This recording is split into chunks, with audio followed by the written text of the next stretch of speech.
हाँ जी my dear students, तो स्वागत है फिर से आपका आर इंस्टीट्यूट के ऑनलाइन प्लेटफॉर्म पे। और आज हम स्टार्ट करने वाले हैं अपना lecture 3 with the topic vapour pressure. ठीक है बेटा, तो लास्ट लेक्चर तक हमने कंसंट्रेशन टर्म्स कर चुके हैं। पहले लेक्चर में हमने टॉपिक्स कवर किए हैं percentage concentration terms like percentage by mass, percentage mass by volume, percentage volume by volume, then molarity. ठीक है, ये हमने फर्स्ट लेक्चर में कंप्लीट कर चुके हैं इनसे रिलेटेड क्वेश्चंस।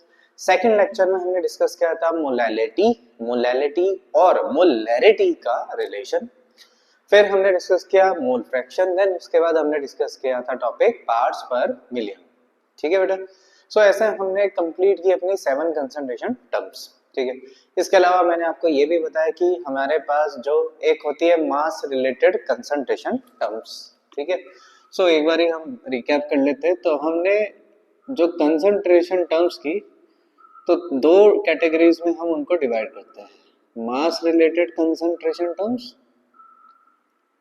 मास रिलेटेड कंसंट्रेशन टर्म्स और वॉल्यूम रिलेटेड कंसंट्रेशन टर्म्स, जिनमें वॉल्यूम रिलेटेड फैक्टर्स आते हैं, वॉल्यूम रिलेटेड कंसंट्रेशन टर्म। ठीक है, so mass related concentration terms, volume related concentration terms.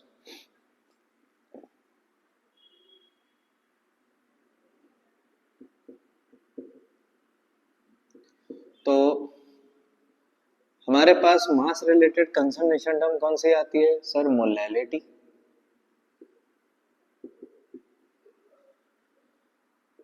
Percentage mass by mass. ठीक है सर, इसके अलावा पार्ट्स पर मिलियन और मोल फ्रैक्शन भी, क्योंकि उसमें हम volume related question, mass of substance divided by its molar mass. ठीक है sir, volume related concentration terms हमने कौन कौन से की? मोलैरिटी, ठीक है sir, second percentage mass by volume, and third is percentage volume by volume.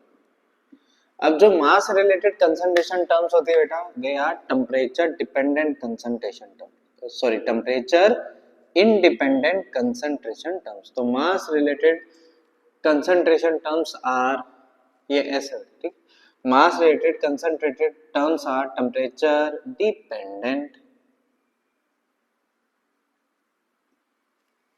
whereas sorry, mass related concentration terms are temperature independent, whereas volume related concentration terms are temperature dependent concentration terms, क्योंकि volume temperature change होने के साथ change हो जाता है। Dependent concentration terms, तो volume related concentration terms are temperature dependent, whereas mass related concentration terms are temperature independent. ठीक है बेटा, और जब भी हम मास रिलेटेड कंसंट्रेशन टर्म्स और वॉल्यूम रिलेटेड कंसंट्रेशन टर्म्स को रिलेट करते हैं, तो इनको रिलेट करने के लिए जिस फैक्टर की हमें जरूरत पड़ती है वो होती है density of solution. Generally density of solution का हम यूज करते हैं to relate mass related concentration terms and volume related concentration term. ठीक है बेटा, तो एक बार अगर आपको कोई भी दिक्कत है तो kindly rewatch the lecture 1 as well as lecture 2। और इसी के साथ यहाँ पे पूरी तरीके से कंप्लीट होता है कंसंट्रेशन टर्म से रिलेटेड जो क्वेश्चन आपसे पूछे जा सकते हैं। ठीक है, टेम्परेचर डिपेंडेंट कौन सा है, टेम्परेचर इंडिपेंडेंट कौन सी कंसंट्रेशन टर्म है, कैसे आप मास रिलेटेड कंसंट्रेशन टर्म और वॉल्यूम रिलेटेड कंसंट्रेशन टर्म को कैसे रिलेट करोगे, वो भी मैंने आपको बता दिया। So now we start with our new topic, that is vapor pressure and Raoult's law। ठीक है, सो अब हम यहाँ पे स्टार्ट करते हैं सर टॉपिक वेपर प्रेशर। ठीक है सर, तो next topic is vapour pressure. So अब हम स्टार्ट करते हैं वेपर प्रेशर। ठीक है बेटा, अब वेपर प्रेशर जब भी हम डिस्कस करते हैं वो हमेशा हम डिस्कस करते हैं क्लोज कंटेनर में, ठीक है। तो अब सर क्लोज कंटेनर में क्यों? देखिए बेटा, अब आपने एक ग्लास में पानी रखा, ओपन अगर आप छोड़ दोगे तो आप देखोगे कुछ दिनों बाद वो वाटर जो है वो सारा इवेपोरेट होकर वेपर्स में कन्वर्ट होकर एटमॉस्फेयर में चला गया है। तो वेपर प्रेशर को जब हमने स्टडी करना होता है तो हम चाहते हैं वो वेपर्स उसी रीजन में रहे, तो उसके लिए हमें क्या करना पड़ता है? कवर अप करना पड़ता है, ठीक है। तो यहाँ पर जो कंटेनर है जिसमें हम वेपर प्रेशर को स्टडी करेंगे लिक्विड के, उसको हमें यहाँ पे कवर करके रखते हैं, ठीक है। सो लेट सपोज आपने यहाँ पर एक लिक्विड फिल किया, ठीक है sir. Let this is your liquid A, एक ही टाइप का लिक्विड है, so this is your pure liquid A. सारे मॉलिक्यूल्स आइडेंटिकल है और वो कौन से मॉलिक्यूल्स है? A molecules. लेट, तो हमारे पास प्योर लिक्विड ए है और मैंने बताया प्योर सब्सटेंस का मोल फ्रैक्शन हमेशा क्या आएगा? 1। तो अगर आप प्योर सब्सटेंस लेते हो तो ऐसे में उसका मोल फ्रैक्शन क्या होता है? 1। अब जो ये लिक्विड है सर, ठीक है, तो इस लिक्विड में पार्टिकल्स को हम डिवाइड करते हैं कि कुछ पार्टिकल जो बल्क में है, तो ये लिक्विड की लेयर है, टॉप लेयर, तो कुछ पार्टिकल्स इस लेयर में प्रेजेंट होंगे, ठीक है। तो कुछ पार्टिकल आपके टॉप लेयर में है, फिर बाकी उसके नीचे पार्टिकल्स आते हैं। तो यहाँ पर this is your surface of liquid, surface है हमारे, और इसके नीचे जितना भी रीजन है इसको हम बोलते हैं बल्क। सरफेस के नीचे जितना भी रीजन होता है लिक्विड का उसको हम बोलते हैं बल्क, ठीक है सर। अब अगर आप यहाँ पे ध्यान से ऑब्जर्व करो, बल्क में जो पार्टिकल होता है उसके ऊपर हर डायरेक्शन से फोर्स लग रही होती है, ठीक है सर। तो बल्क में जो पार्टिकल है उसके ऊपर जो नेट फोर्स है वो क्या है सर? 0, क्योंकि हर फोर्स को कैंसल आउट कर रही है दूसरी डायरेक्शन में प्रेजेंट फोर्स। तो जो बल्क में आपके पास पार्टिकल होता है उसके ऊपर जो नेट फोर्स होती है, नेट फोर्स वो क्या होती है? 0।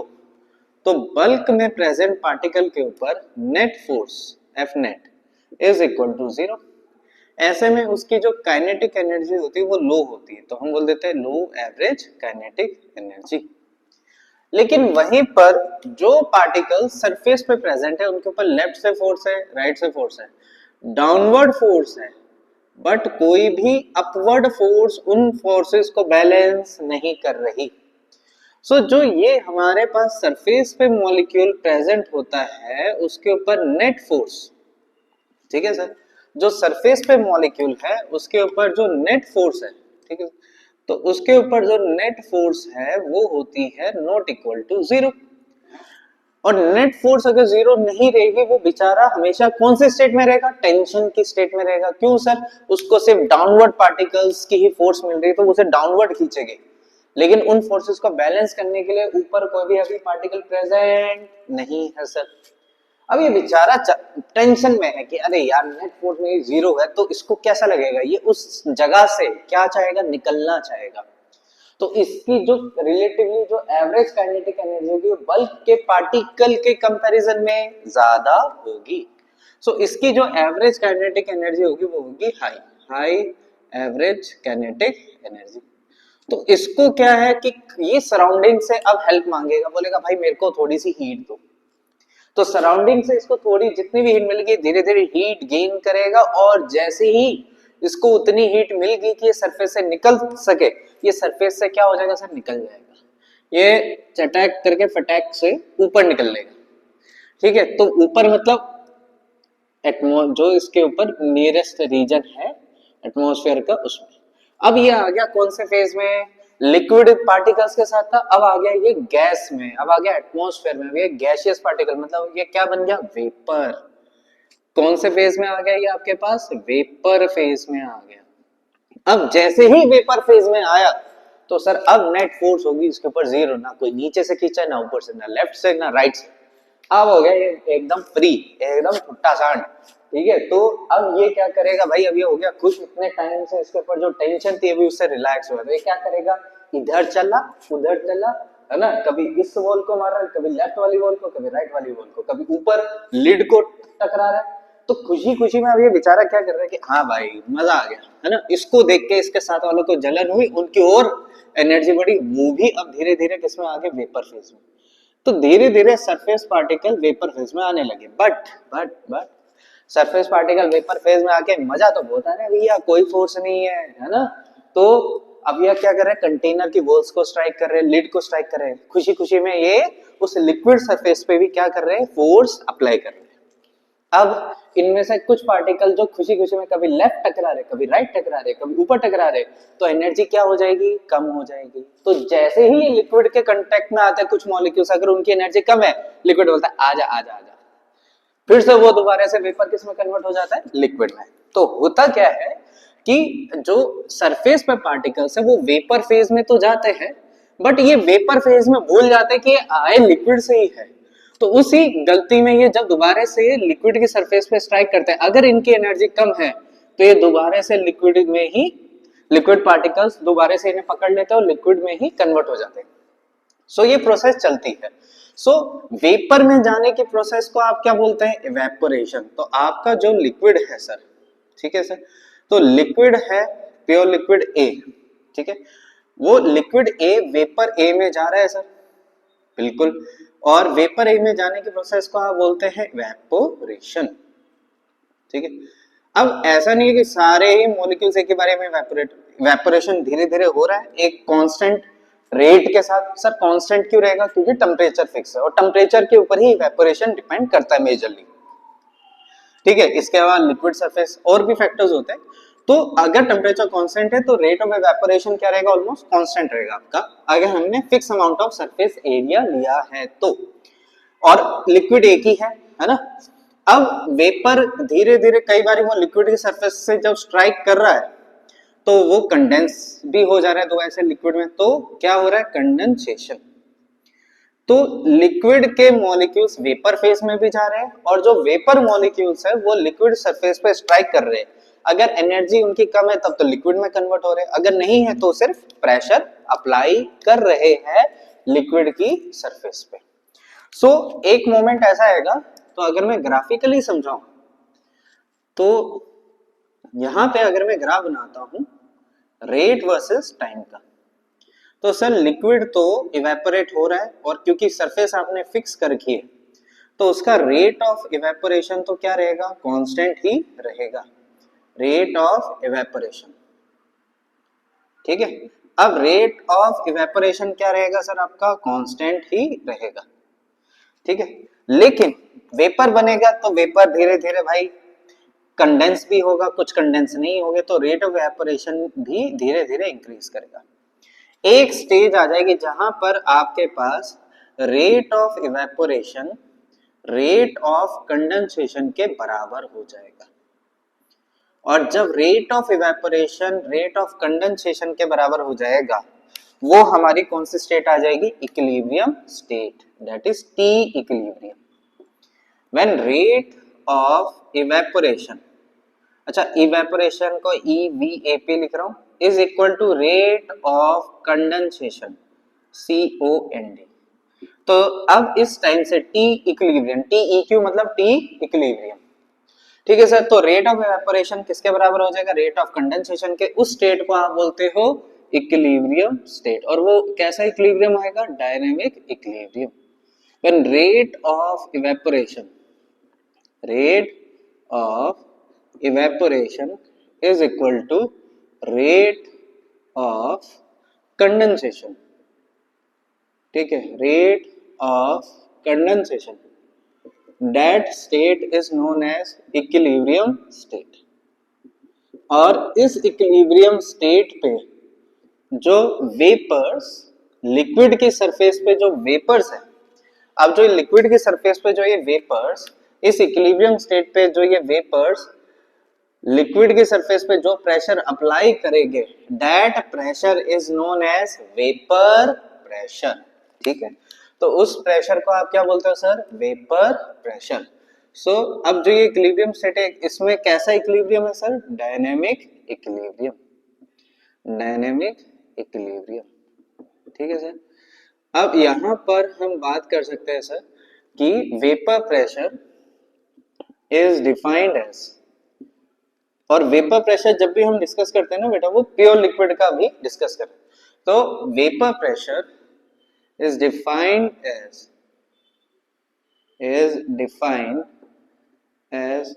the pressure, as the partial pressure, is defined as the partial pressure of vapors, ठीक है, as the partial pressure of vapors over the surface of liquid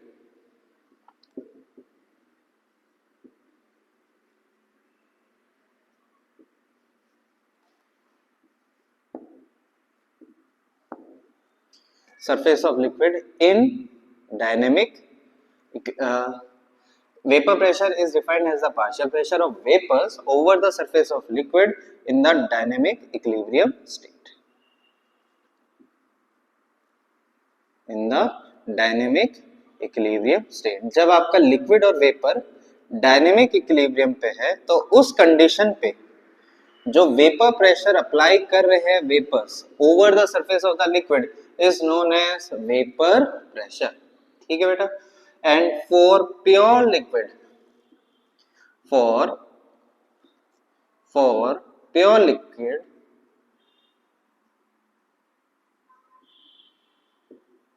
vapour pressure is defined as P naught. तो किसी भी pure liquid के लिए बेटा, जब आगे मैं डिफाइन करूंगा वेपर प्रेशर को, तो मैं कैसे डिफाइन करूंगा, पी नॉट, ठीक है सर। और in case of water,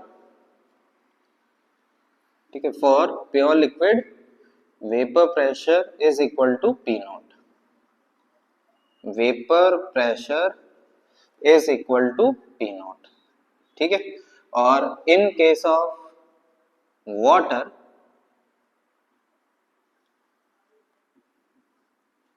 in case of water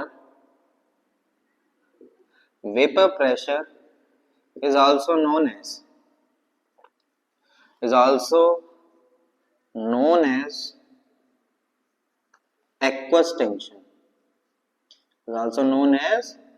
aqueous tension, ठीक है बेटा। इसको जल्दी से नोट डाउन कर लीजिए, फिर हम आगे फैक्टर्स के बारे में बात करेंगे कि कौन कौन से फैक्टर्स है जो वेपर प्रेशर को इफेक्ट करते हैं। लिखिए बेटा इसको,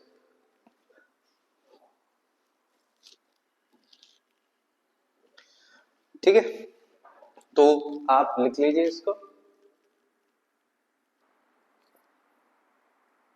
हाँ जी बेटा। सो अभी हमने वेपर प्रेशर के बारे में डिस्कस किया। नाउ अब हम बात करते हैं फैक्टर्स अफेक्टिंग वेपर प्रेशर। तो now factors affecting vapour pressure,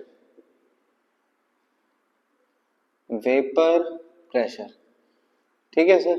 तो पहला फैक्टर जो वेपर प्रेशर को इफेक्ट करता है, that is nature of liquid, ठीक है सर। नेचर ऑफ लिक्विड से मतलब है कि force of attraction between the, nature of liquid मतलब लिक्विड का खुद का नेचर कैसा है, ठीक है सर।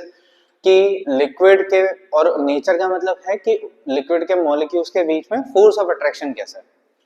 अगर लिक्विड के मॉलिक्यूल्स के बीच में फोर्स ऑफ अट्रैक्शन वीक होगा, तो वो इजीली वेपर फेज में जाने की टेंडेंसी रखते हैं, क्योंकि उनके आपस में बीच में फोर्स ऑफ अट्रैक्शन कम है, तो लिक्विड के वेपर में जाने की टेंडेंसी ज्यादा होगी। वहीं पर स्ट्रॉन्ग फोर्स ऑफ अट्रैक्शन होगी, तो एक मॉलिक्यूल दूसरे मॉलिक्यूल को पकड़ के रखेगा कि भाई मैं नहीं जा रहा वेपर में, तो तू भी नहीं जाएगा। सो ऐसे में आपका वेपर प्रेशर क्या हो जाएगा, कम हो जाएगा। क्यों? क्योंकि नंबर ऑफ वेपर्स ही वेपर फेज में क्या हो जाएगी, कम। सो पहला आता है नेचर ऑफ लिक्विड। तो नेचर लिक्विड का मतलब है कि force of attraction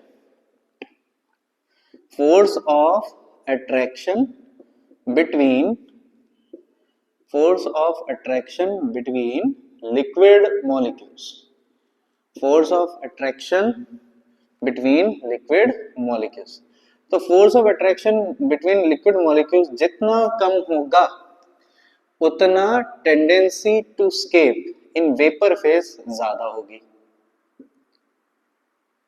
tendency to escape in vapour phase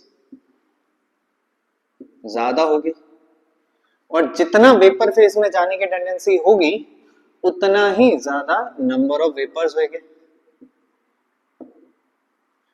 vapour phase में, और जितने नंबर ऑफ वेपर ज्यादा होंगे वेपर फेज में उतना ही वेपर प्रेशर ज्यादा होगा। तो कहने का मतलब ये है कि sir force of attraction between liquid molecule जितना ज्यादा, number of vapours in vapour phase उतने कम, और जितने वेपर फेज में वेपर्स कम होंगे उतना वेपर प्रेशर कम होएगा। So force of attraction between liquid molecule जितना कम, वेपर प्रेशर उतना ज्यादा। ठीक है सर।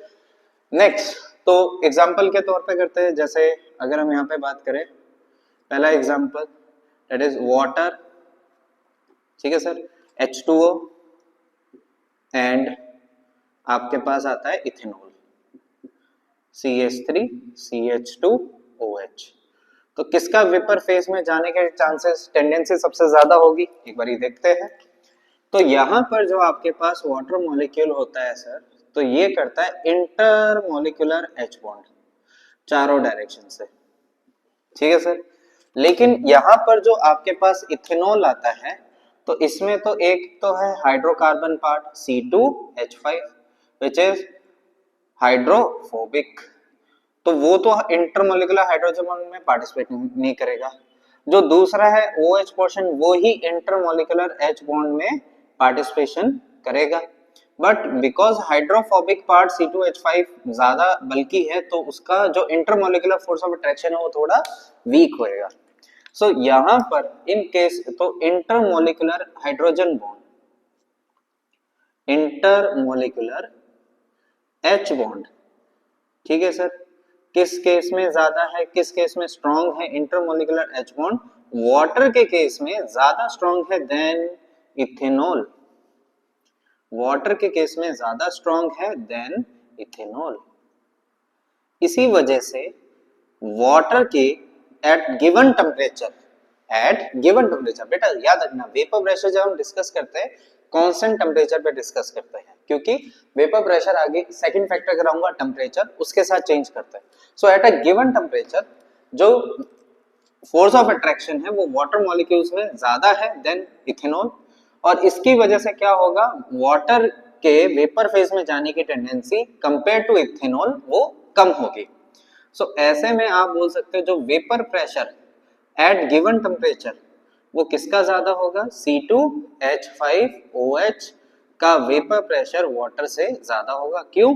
क्योंकि इथेनॉल के केस में इंटरमोलिकुलर हाइड्रोजन बॉन्ड वीक है, और मॉलिक्यूल्स के बीच में जितना फोर्स ऑफ अट्रैक्शन कम रहेगा उतना उनका वेपर फेज में जाने के चांसेस या वेपर फेज में जाने की टेंडेंसी ज्यादा होगी। जितने ज्यादा टेंडेंसी होगी वेपर फेज में जाने की उतने ज्यादा वेपर, जितने ज्यादा वेपर्स उतना ज्यादा वेपर प्रेशर। ठीक है बेटा। सो इसको आप लिख लीजिए। इसी तरीके से एक और एग्जांपल अगर हम यहाँ पे करते हैं, नेक्स्ट ये तो एग्जांपल 1 हो गया, इसी के बेस पे एक example number 2, compare vapour pressure in the following, compare vapour pressure in the following. तो अब आपने वेपर प्रेशर कंपेयर करना है, मैं आपको यहाँ पे 2-3 एग्जांपल दे रहा हूँ उनमें, ठीक है। पहला CH3OH, दूसरा CH2OH, CH2OH, तीसरा CH2OH, CHOH, CH2OH, ठीक है। तो आपने इसमें कंपेयर करना है। वीडियो को पॉज कीजिए, नोट डाउन कीजिए।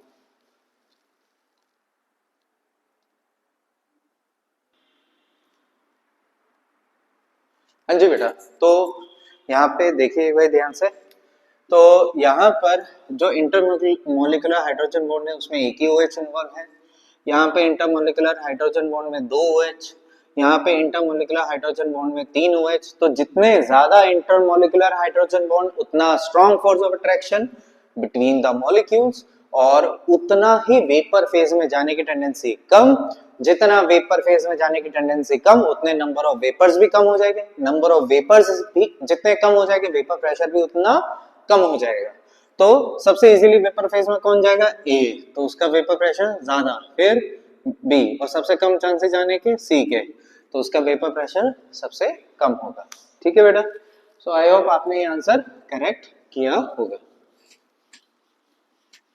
नेक्स्ट यहां पर हम डिस्कस करते हैं अपना next factor is temperature. Second factor is temperature. तो सेकंड फैक्टर इज टेम्परेचर।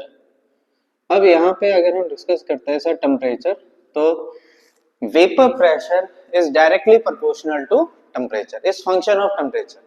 आप टेम्परेचर बढ़ाओगे, वेपर प्रेशर भी क्या करेगा? इंक्रीज, क्योंकि जो लिक्विड में मॉलिक्यूल्स है उनकी एनर्जी बढ़ जाएगी। जितनी ज्यादा मॉलिक्यूल्स की एनर्जी बढ़ेगी, वेपर फेज में जाने की टेंडेंसी उतनी ज्यादा होगी, उतने ज्यादा वेपर बनेंगे। जितने ज्यादा वेपर बनेंगे, उतना ज्यादा वेपर प्रेशर होगा।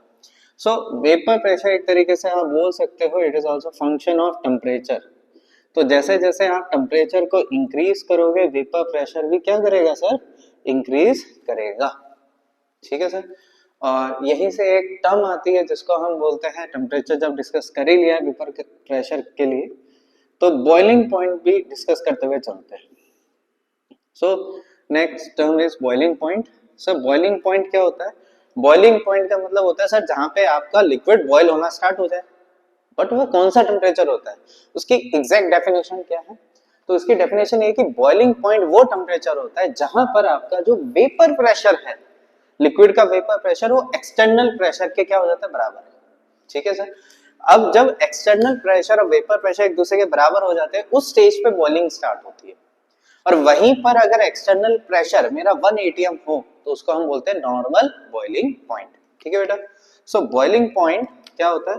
It is the temperature, it is the temperature at which, it is the temperature at which vapor pressure of liquid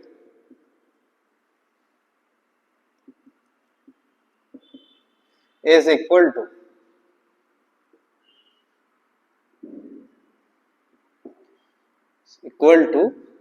external pressure।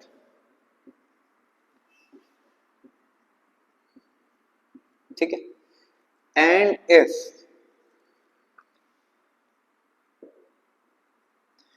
external pressure is 1 atm, external pressure is 1 atm, अलग लिख दिया तो भाई तुम गलत पढ़ लोगे। if external pressure is 1 atm, then it is known as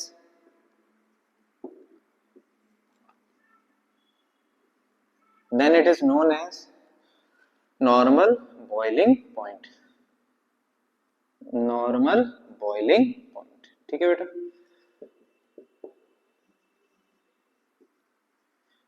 और कहने का मतलब बॉइलिंग पॉइंट किसका ज्यादा होगा सर? चलिए आप लास्ट में हम थोड़े, जब हम डिस्कस करेंगे अपना टॉपिक कॉलिगेटिव प्रॉपर्टीज में एलिवेशन इन बॉइलिंग पॉइंट, उसमें फिर से इस टॉपिक को डिस्कस करेगा, और वहां पे मैं आपसे एक क्वेश्चन पूछूंगा कि कौन से लिक्विड का बॉइलिंग पॉइंट ज्यादा होगा। ए ऑप्शन जिसका वेपर प्रेशर कम है, बी ऑप्शन जिसका वेपर प्रेशर ज्यादा है। ठीक है sir, at a given temperature. तो एट अ गिवन टेम्परेचर अगर किसी लिक्विड का वेपर प्रेशर ज्यादा है, तो उसका बॉइलिंग पॉइंट ज्यादा होगा या कम होगा, ये आपने बताना है। ठीक है सर, तो ये कुछ मेरे क्वेश्चंस है जो हम आगे फर्दर डिस्कस करेंगे। ठीक है, सो यहाँ पे हम बॉइलिंग पॉइंट को रोकते हैं, टेम्परेचर हो गया। ठीक है सर, इसके अलावा on the basis of vapour pressure हम सब्सटेंसेस को कैटेगराइज करते हैं दो कैटेगरी में। ठीक है, तो types of substances, types of substances on the basis of on the basis of vapor pressure. पहला volatile substance, volatile substance. तो volatile substance वो होता है बेटा जो वेपर में जाता है, वेपर फेज में जाने की टेंडेंसी रखता है, उसको बोलते हैं volatile substance. ठीक है, ठीक है, substances having tendency to escape into vapors. ठीक है, तो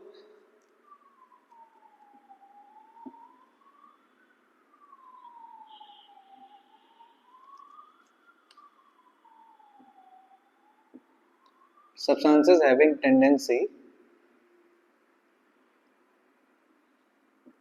to escape in vapors,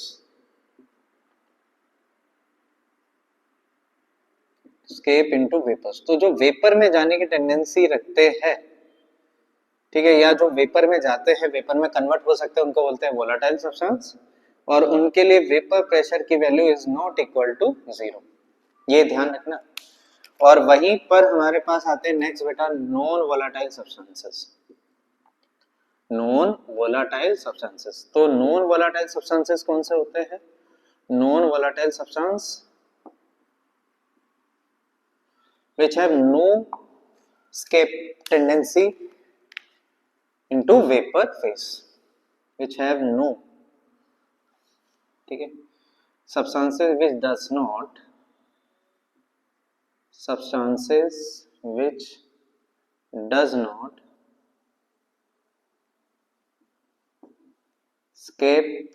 escape in vapors.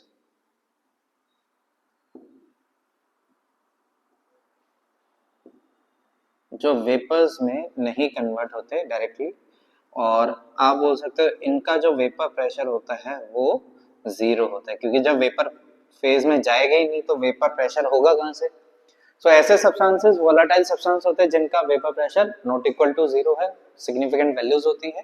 और नॉन वोलेटाइल सब्सटेंस ऐसे सब्सटेंसेस को बोलते हैं जो वेपर फेज में कन्वर्ट नहीं होते, हेंस उनका वेपर प्रेशर की वैल्यू क्या होती है?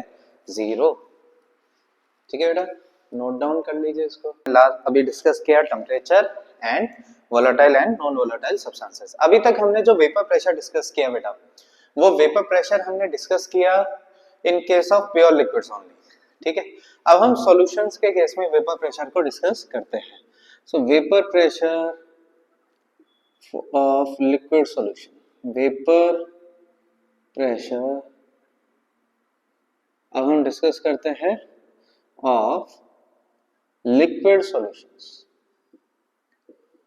तो लिक्विड सॉल्यूशंस का वेपर प्रेशर हम डिस्कस करते हैं, और इसमें पहला केस जो हम डिस्कस करेंगे, first case, that is volatile solvent.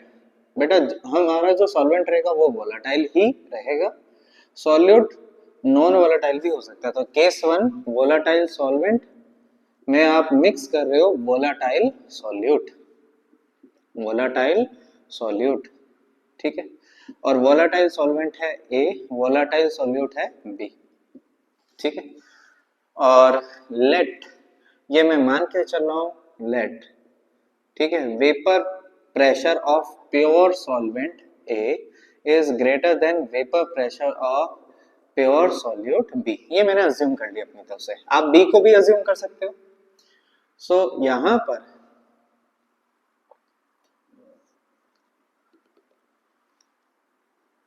ठीक, तो लेट सपोज आपके पास यहां पर ये है प्योर लिक्विड A,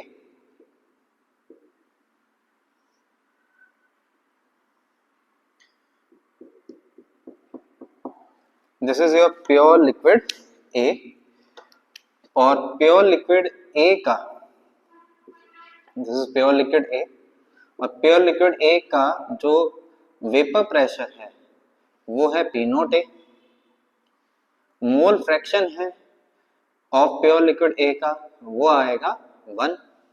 ठीक है सर, और इसके यहाँ पे ये रहे वेपर्स. ठीक है, अब इसके साथ आप मिक्स कर रहे हो प्योर लिक्विड B जो कि है सॉल्यूट अज्यूम. और यहां पर आप इसमें मिक्स कर रहे हो सर प्योर लिक्विड बी।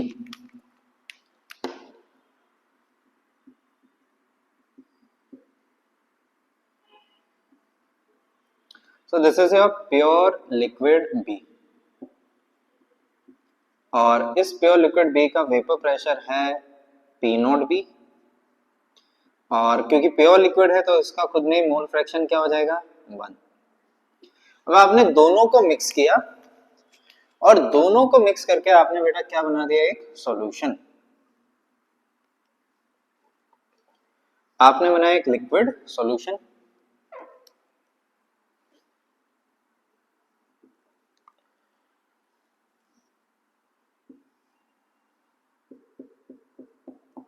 ठीक है और यहां पर मैंने दोनों प्योर लिक्विड ए और लिक्विड बी को आपस में मिक्स कर दिया और इस मिक्सिंग से आपने यहाँ पे क्या फॉर्म कर दिया सॉल्यूशन।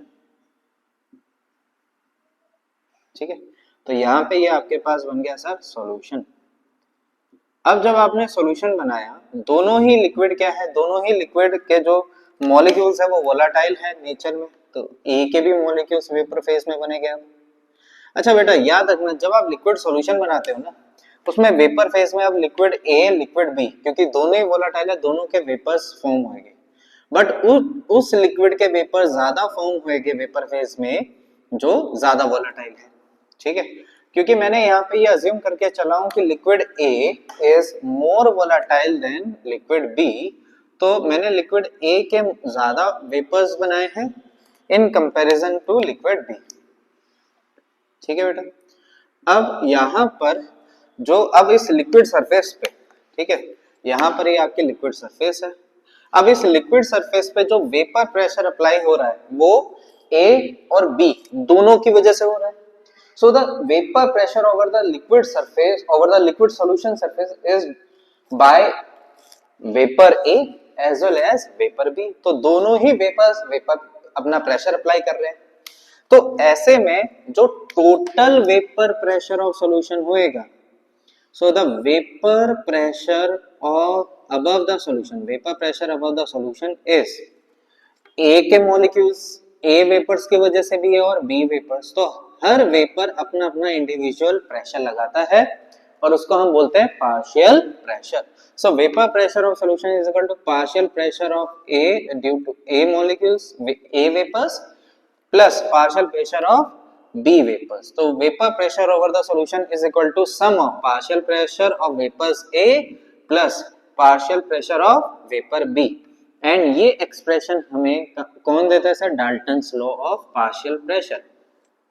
सो डाल्टन्स लॉ हमें ये बोलता है कि सर अगर आपका किसी वेसल में दो या दो से ज्यादा नॉन रिएक्टिंग गैसेस है किसी वेसल में दो या दो से ज्यादा नॉन रिएक्टिंग गैसेस है तो हर गैस अपना अपना प्रेशर अप्लाई कर रही होगी उसको हम पार्शियल प्रेशर बोलते हैं। तो कंटेनर के अंदर जो टोटल प्रेशर होगा वो सारी गैसेस के पार्शियल प्रेशर के सम के बराबर होगा। यहाँ पे देखो यहाँ पे गैसेस नहीं है यहाँ पे क्या है वेपर्स है एक लिक्विड ए के भी वेपर्स है लिक्विड बी के भी वेपर्स है तो इस जो वेपर प्रेशर होएगा अबव द लिक्विड सॉल्यूशन वो ए के वेपर्स की वजह से भी है बी के वेपर्स की वजह से भी है। सो यहाँ पे भी हम डाल्टन्स लॉ अप्लाई करेंगे। ये डाल्टन्स लॉ से आता है कि vapour pressure above the solution is equal to the sum of partial vapor pressure of A plus partial pressure of vapor B। ठीक है सर सो यहाँ तक हमें डाल्टन्स लॉ हेल्प करता है। अब लिक्विड सॉल्यूशन में आते हैं तो ये है वेपर फेज ठीक है वेपर और ये है हमारे पास लिक्विड फेज। ठीक है सर अब लिक्विड फेज में आपके पास ए भी है लिक्विड सॉल्यूशन में आपके पास ए भी है और बी भी है। सो अब यहाँ पे दोनों के मॉलिक्यूल्स है तो अब आप यहाँ पे जो दोनों के मॉलिक्यूल्स का मोल फ्रैक्शन का सम होएगा वो किसके बराबर होएगा 1। तो psi A plus psi B is equal to किसके बराबर आ जाएगा सर अब हम 1 लिखेंगे क्योंकि अब ये सॉल्यूशन है तो सॉल्यूशन में ए भी है बी भी है तो इंडिविजुअल का मोल फ्रैक्शन अब 1 नहीं होगा अब पूरे मॉलिक्यूल्स का जो मोल फ्रैक्शन का सम होएगा ए और बी के मोल फ्रैक्शन का जो सम होएगा वो 1 होगा। ठीक है सर तो इतना तो समझ आ गया कि सर जो सॉल्यूशन के ऊपर वेपर प्रेशर है वो ए के वेपर्स और बी के वेपर्स के दोनों की वजह से। बट ये तो बताओ सर मुझे ये पार्शियल प्रेशर ऑफ ए की वैल्यू कैसे पता लगेगी, पार्शियल प्रेशर ऑफ बी की वैल्यू कैसे पता लगेगी? तो यहाँ पे हमारे हेल्प करता है राउल्स लॉ। कौन सा लॉ हेल्प करता है? Raoult's law. अब यहाँ पे गेम में आता है राउल्स लॉ। तो डाल्टन्स लॉ ने ये बता दिया भाई सॉल्यूशन के ऊपर जो टोटल वेपर प्रेशर होएगा वो जो भी लिक्विड जो भी वेपर्स प्रेजेंट है उनका जो पार्शियल प्रेशर है उनके सम के बराबर होएगा। अब राउल्स लॉ आता है कि भाई पार्शियल प्रेशर ऑफ ए की वैल्यू कैसे निकालोगे? अगर मेरे को सिर्फ मोल फ्रैक्शन ऑफ ए पता है, इसी तरह मोल फ्रैक्शन ऑफ बी भी पता है, तो पार्शियल प्रेशर ऑफ बी की वैल्यू कैसे निकालोगे? तो राउल्स लॉ बोलता है कि वे partial vapour pressure of a component above the solution is directly proportional to its mole fraction in the liquid solution। कहने का तात्पर्य अर्थात ये है कि किसी भी कंपोनेंट जैसे ए का जो पार्शियल प्रेशर होगा लिक्विड सॉल्यूशन के ऊपर वो डायरेक्टली प्रोपोर्शनल होगा उसके मोल फ्रैक्शन के जो लिक्विड सॉल्यूशन में है। ये राउल्स लॉ अपने एक्सपेरिमेंट के बेसिस पे बोलता है। और जब डायरेक्टली प्रोपोर्शनल के साइन को हटाते हैं तो यहाँ पर एक कांस्टेंट आता है दैट इज पी नॉट ए। और पी नॉट ए क्या है? उसी ए का लिक्विड ए का वेपर प्रेशर जब खाली प्योर लिक्विड प्रेजेंट है। सो राउल्स लॉ स्टेट्स दैट कि vapour pressure, Raoult's law states that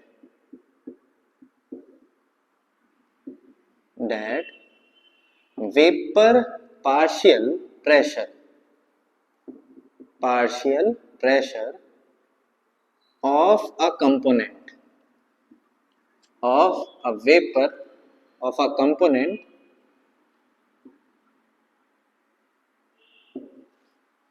over the liquid solution is equal to product of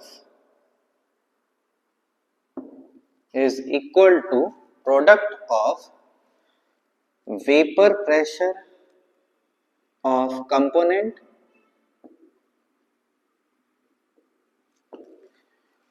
in pure form with its mole fraction in liquid solution।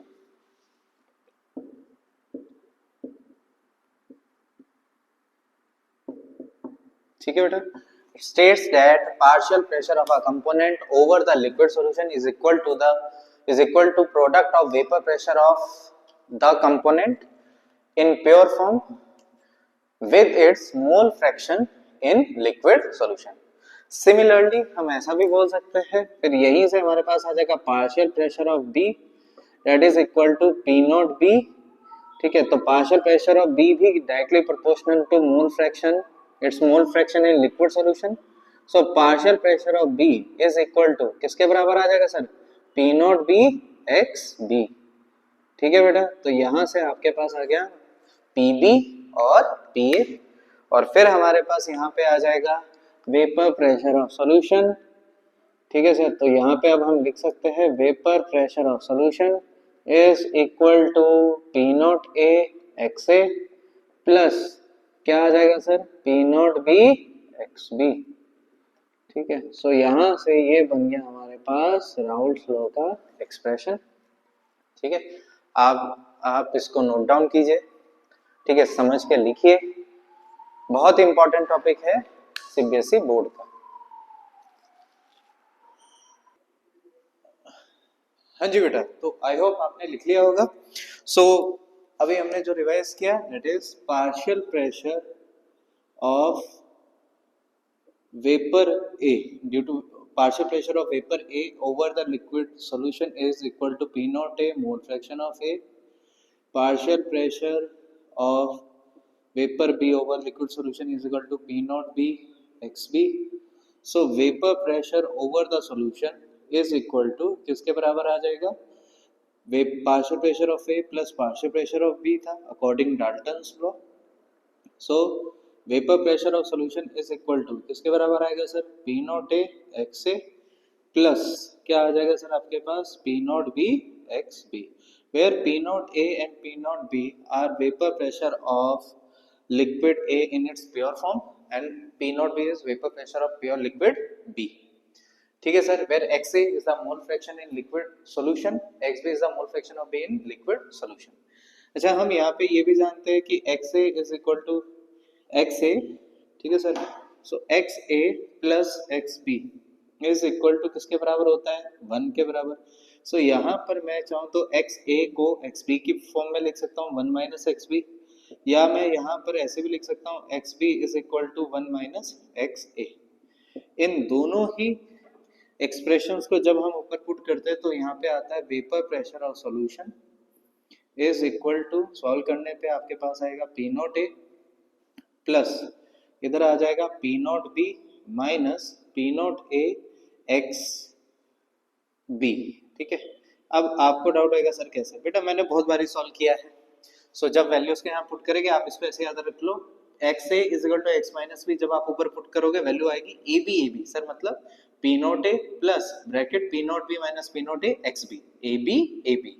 Similarly vapour pressure of solution इधर क्या आ जाएगा? जब आप XB को 1 minus x से put करोगे तो BA मतलब P naught B plus P naught A minus P naught B into x.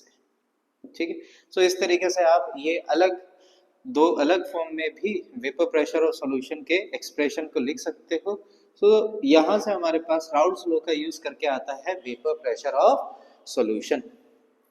ठीक है बेटा, अब इसी के बेसिस पे अगर मैं ग्राफ बनाता हूँ, ठीक है, सो अगर हम यहाँ पे बेटा ग्राफ बनाते हैं तो लेट यहाँ पे, क्योंकि दो वेपर प्रेशर है, लिक्विड ए भी है और लिक्विड बी भी है.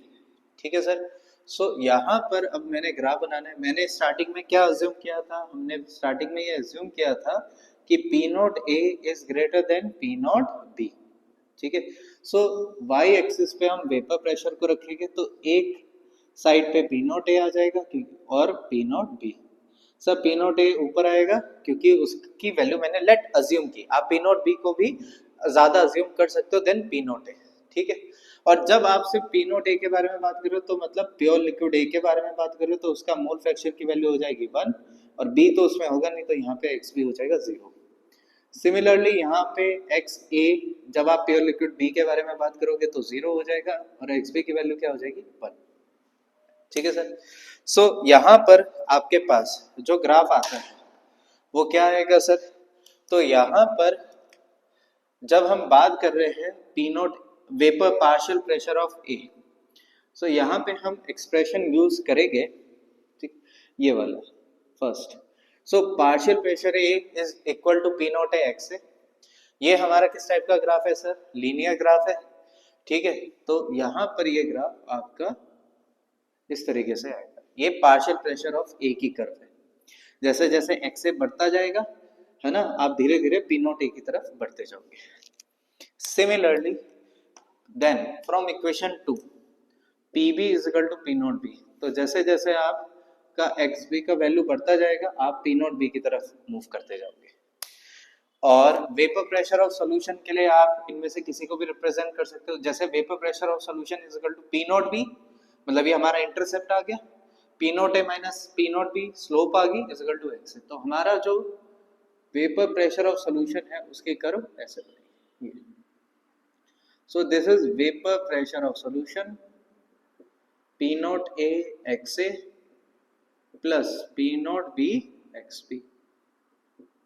ठीक है सर, और ये ब्लू कर्व किसको रिप्रेजेंट कर रही है? पार्शियल प्रेशर ऑफ A को, P नॉट A XA, और वहीं पर जो रेड कलर की कर्व है वो रिप्रेजेंट कर रही है PB को, which is equal to P naught B into XB. ठीक है सर, तो ऐसा आपका ग्राफ बनता है राउल्ट्स लॉ के रिगार्डिंग। ठीक है सर। अब क्वेश्चन किस टाइप के आएंगे सर?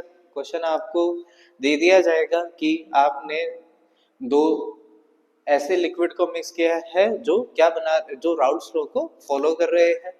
जैसे यहाँ पे मैं एक क्वेश्चन, जैसे एक एग्जांपल देखते हैं कि मैंने यहाँ पे आपको बोला n hexane is mixed with n-hexane is mixed with n-heptane। ठीक है बेटा।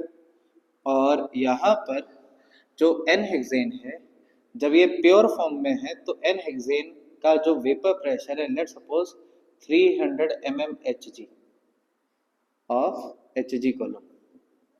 और इसी तरीके से एन हेप्टेन का जो वेपर प्रेशर है, जब मैं बोल रहा हूँ एन हेप्टेन का वेपर प्रेशर है मतलब प्योर हेप्टेन का वेपर प्रेशर है, that is 400, let suppose let 400 mm of Hg। ठीक है सर। और दोनों को जब मैंने मिक्स किया, इन दोनों को मिक्स करके जब मैंने सॉल्यूशन बनाया, ठीक है, तो उस सॉल्यूशन में जो मोल फ्रैक्शन ऑफ हेक्सेन है, ठीक है, तो जब मैंने सॉल्यूशन बनाया तो सॉल्यूशन ऐसा बनाया कि जो नंबर ऑफ मोल्स की रेशो है, ठीक है, तो मैंने इन दोनों को मिक्स किया। मिक्स किस रेशो में किया कि number of moles of hexane bye number of moles of heptane. मैंने सॉल्यूशन बनाते वक्त इन दोनों की जो रेशो रखी, लेट सपोज वो कितनी रखी, 1/3। So a solution is made by mixing n-hexane and n-heptane in the ratio of 1:3। ठीक है सर।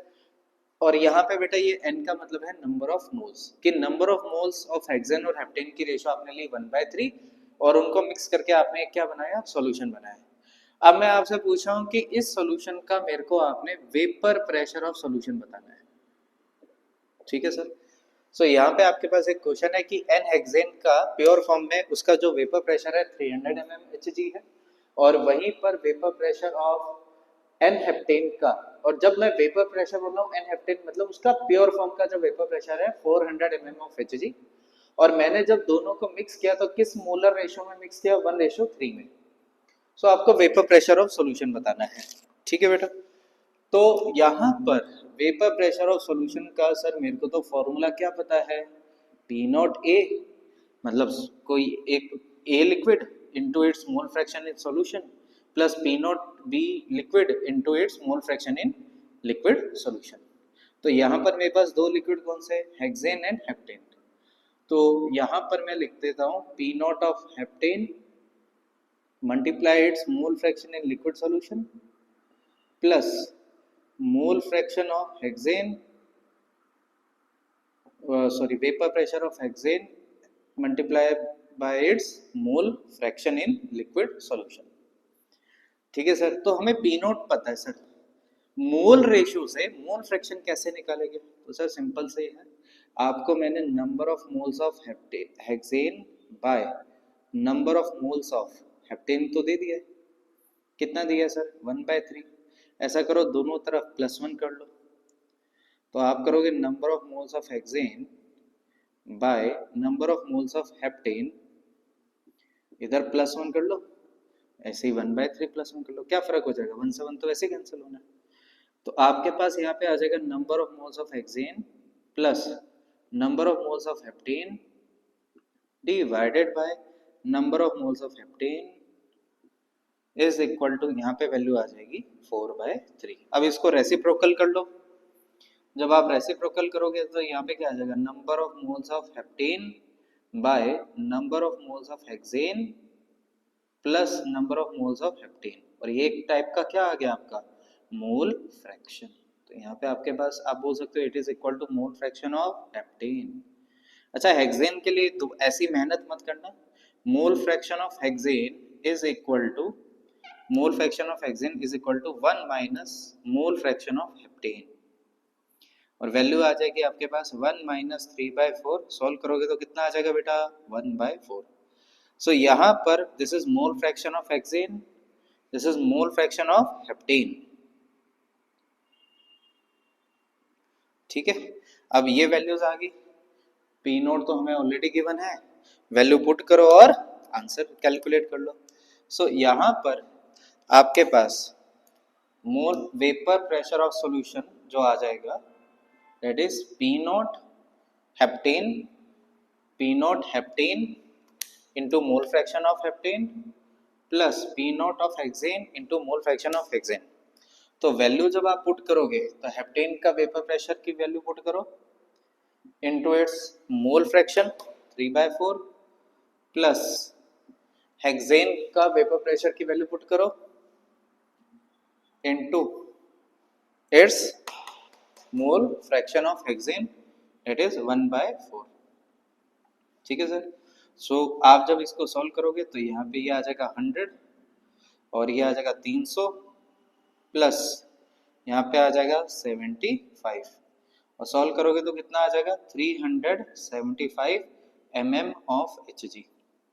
सो यहाँ पे आप बेटा ऑब्जर्व कर सकते हो कि जो वेपर प्रेशर ऑफ सॉल्यूशन है वो हेक्सेन के वेपर प्रेशर और हेप्टेन के वेपर प्रेशर के बीच में वैल्यू आई है।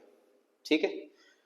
सो आप यहाँ पे एक चीज ऑब्जर्व करोगे कि बेटा जो वेपर प्रेशर ऑफ सॉल्यूशन है उसकी value maximum vapour pressure of liquid and minimum vapour pressure of liquid के बीच में ही आएगी। आप यहाँ पे एग्जांपल से भी देख सकते हो, vapour pressure of pure hexane था 300, प्योर हेप्टेन था 400 और जब आपने इनको मिक्स करके सॉल्यूशन बनाया उसका वेपर प्रेशर कितना आया 375। तो जब आप एग्जाम में जाओ ना तो आप इस तरीके से चेक कर सकते हो कि भाई हमारा जो आंसर है इन दो वैल्यूज के बीच में आना चाहिए। हाँ, अगर आपका यहाँ पे 400 पार जा रहा है या फिर 300 से कम आ रहा है तो समझ लेना कहीं ना कहीं आपने यहाँ कैलकुलेशन मिस्टेक की है। ठीक है, तो आप इसको नोट डाउन कीजिए। और इसी के साथ हमने आज राउल्ट्स लॉ डिस्कस किया इन केस कि वोलाटाइल सॉल्वेंट में वोलाटाइल सॉल्यूट अगर आप मिक्स करते हो। ठीक है बेटा, देन आगे हम क्लासिफाई करेंगे लिक्विड ऐसे सॉल्यूशन इनको सॉल्यूशंस को into idol solution non ideal solution में, जिसमें हम ये बात करेंगे कि जो सॉल्यूशन राउल्ट्स लॉ को फॉलो करते हैं उनको आइडल बोलते हैं, जो नहीं फॉलो करेंगे उनको नॉन आइडल बोलेंगे। ठीक है, फिर उसकी क्लासिफिकेशन, देन एजियोट्रॉपिक मिक्सचर, फिर मैं सेकंड केस को डिस्कस करूंगा कि अगर आप वोलाटाइल सॉल्वेंट में नॉन वोलाटाइल सॉल्यूट डालते हो, क्योंकि it is also a case of colligative properties. So next lecture में हम डिस्कस करेंगे, थोड़ा थ्योरी होगा, ideal solution non ideal solution क्या होता है, positive deviation negative deviation, azeotropic mixture, then उसके बाद हम डिस्कस करेंगे पहली colligative property that is relative lowering in vapour pressure. Thank you so much.